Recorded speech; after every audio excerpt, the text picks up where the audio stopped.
Hello folks, Bas here. Today we're going to talk about the 7. As a part of my series of landing notes, we did the root, we did the 3rd, we did the 5th. So let's see how about the 7th. I got a great one-liner for you, which is the most easy practical approach.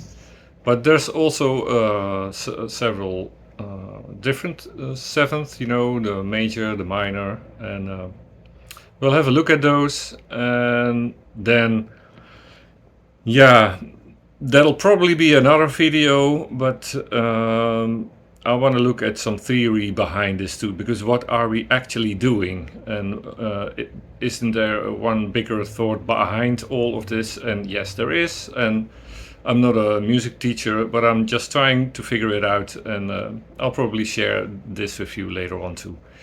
But let's do the practical side of the 7 first, so let's go. So let's have a look at the 7s. First, I'll give you my grade one-liner. If you want to play a 7th, you can look for the root note. So let's say we're in A. This would be my octave. We learned that 2 strings down, 2 frets up, that's your octave. So the 7s most likely would be here, 2 frets down. So if you play at a certain point in the progression, you have an A minor chord, you could go for the A note, but you could also go for 2 notes, 2 semitones lower, and see how that sounds. And I sort of intuitively started doing this, and I noticed it sounded nice. So that's my grade one-liner about playing a 7th. Just try it, and most of the time you'll be good. Later on we'll see that there are several types of 7s, and this is only for the minor 7 chords. But they're used most of the time, so yeah, most of the time you'll be good, I guess. And then I would like to recap a little bit what we did before. So really quick, we started with the discovery that if you have an E chord or an A chord or a D chord in all these shapes, it's true that this is the 5 note, the B in this case. The next is the root note, this is the E note. And the last, that's the 3rd, because if you lower that, you get the minor chord. So that's how we learn to find the 3rds very quickly. To find the note, if you go one lower, it's you get the minor E chord in this case, and that's the same for here, and also the same for here. So that was our big discovery. So in all these shapes, 5, root, 3. So let's move the whole thing up to a C chord, C major chord. So where do I find my first 7? That would be here.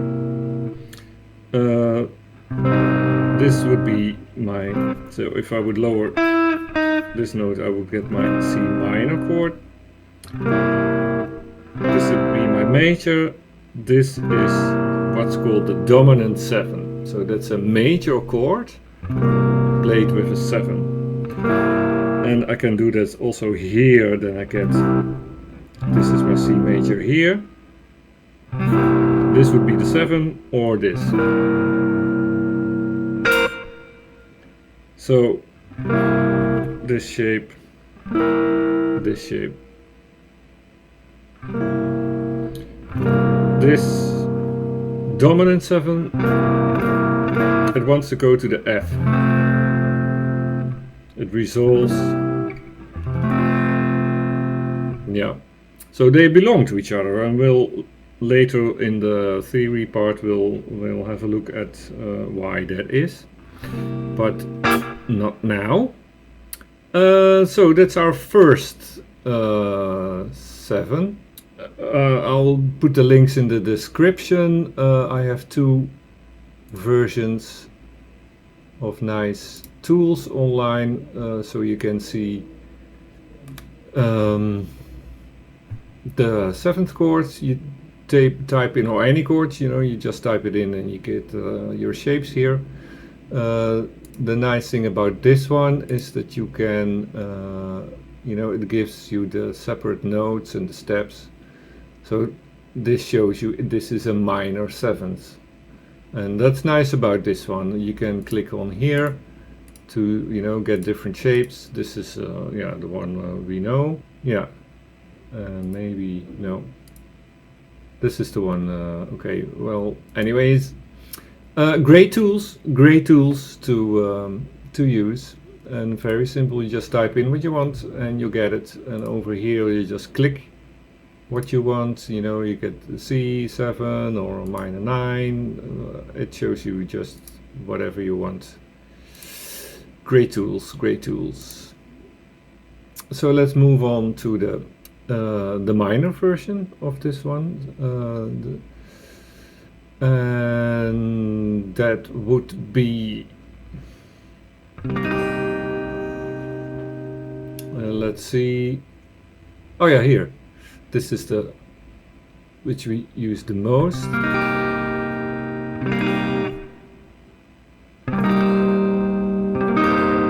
Or this one.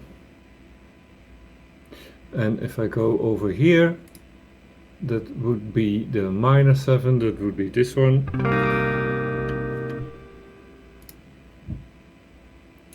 So here you can see the 1, the minor 3rd, the 5 and the minor 7th. That is this chord. And there should be further down the road, yeah, this one. That is, so this would be the C minor, and this is the C minor 7.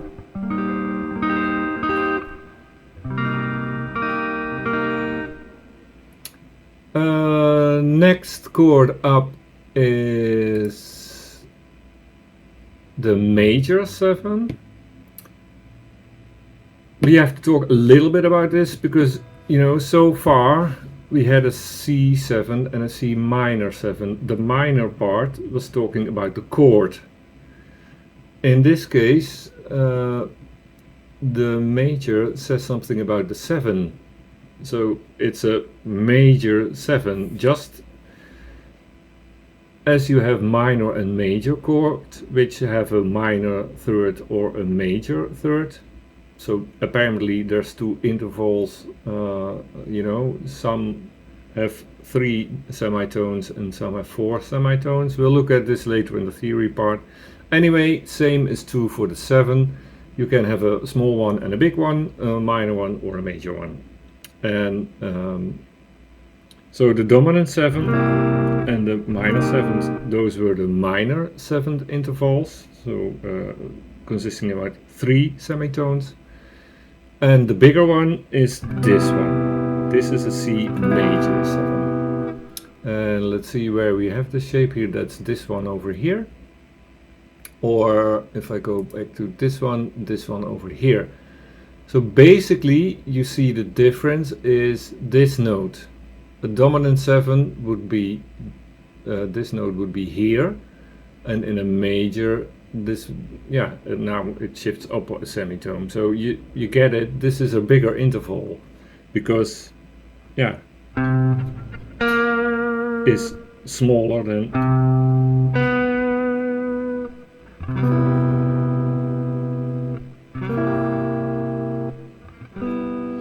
so you see that the 7th, a major 7, is only 1 semitone from the root.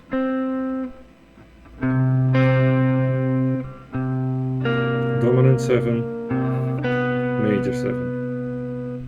And here is the root note again. So we can do this shape like this, and another good shape for this is this one. And now you can see really well, so let's take an E, major 7, for instance.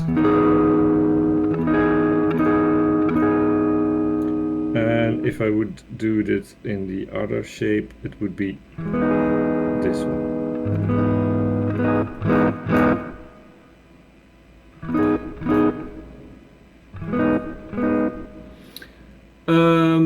Okay, so let's go back to this shape again. And would there be a C minor chord with a major 7? And yes, there is, because what did we learn? If we the difference between major and minor is moving the third up down. So if I, this was the third, so if I moved it down, it's a really weird chord, but it would be something like this.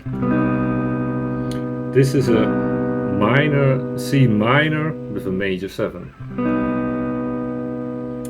And there's another way, which would be this one.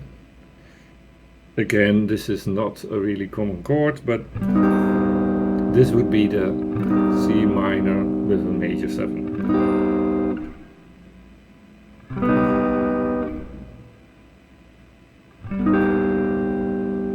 It's a pretty chord.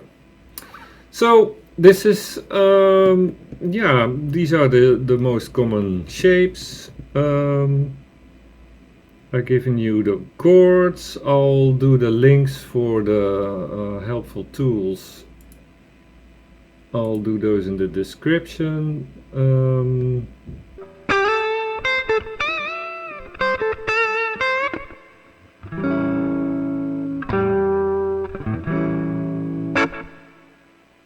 Alright, this is it about the 7. My next video will be more theory oriented to, describe the whole framework behind this all, as far as I understand it, but that'll be in the next video. Alright, thank you for watching. Have a good time. Play on.